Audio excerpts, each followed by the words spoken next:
Young in the Restless Spoilers next week reveals that Daniel Romalotti is in a bind when the apartment becomes the focus of the investigation into Heather's death.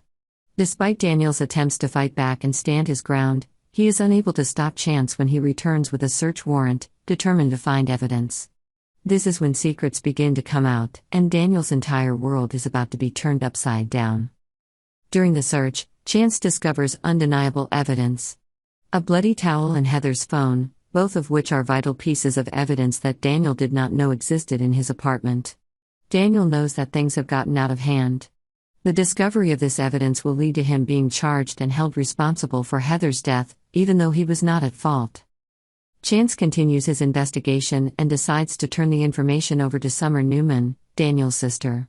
When Summer receives the latest news about this evidence, she immediately feels worried for her brother. The possibility of Daniel being charged sends Summer into a state of panic. She cannot believe that the brother she loves is capable of such a serious crime. Faced with these terrifying facts, Summer decides to find out the truth to protect Daniel. She knows that she cannot rely on superficial evidence alone. Summer asks Chance to thoroughly examine the evidence, especially the fingerprints on the bloody towel and Heather's phone.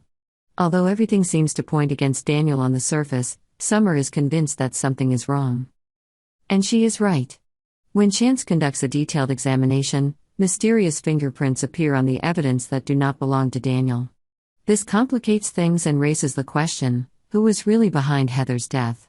These unfamiliar fingerprints begin to unravel the perfect plan that Sharon had set up to frame Daniel. The investigation begins to take a turn, and things are about to turn around. Sharon is under constant pressure to hide the truth. She has tried to hide important evidence to frame Daniel and deceive everyone around her about her innocence. However, unwanted fingerprints on Heather's bloody handkerchief and phone are a major turning point in exposing her crimes. Sharon once believed she could get away with it all, but when the truth begins to emerge, she has no way back. Backed into a corner, Sharon begins to fear that her crimes will be exposed, and that she will not only lose everything, but also face serious legal consequences.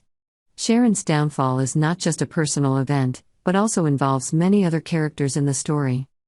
While the gruesome events surrounding Heather's death and Daniel's rise to the top of the list of suspects, another small character suffers just as deeply: Daniel's daughter, Lucy Romalotti. Lucy has already lost her mother, Heather, and now she faces the possibility of losing her father as well, as Daniel is drawn into the investigation.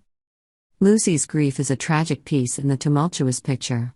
She doesn't understand all that is happening, but the fear of losing another loved one weighs heavily on her small heart.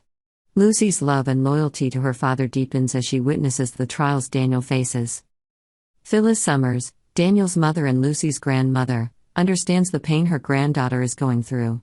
During a conversation in the park, Phyllis sits with Lucy, listens and shares. Phyllis knows that Lucy needs comfort and a better understanding of her family. During that conversation, Phyllis begins to tell stories about her past, about herself, about her family, and about things Lucy has never heard. The stories Phyllis tells open up an emotional journey of nostalgia, taking the audience back to the old days, where many secrets and memories have been buried by time. Phyllis' wild stories and memorable moments from her past not only help Lucy understand her family better, but also help the audience see a different perspective on this complicated family relationship.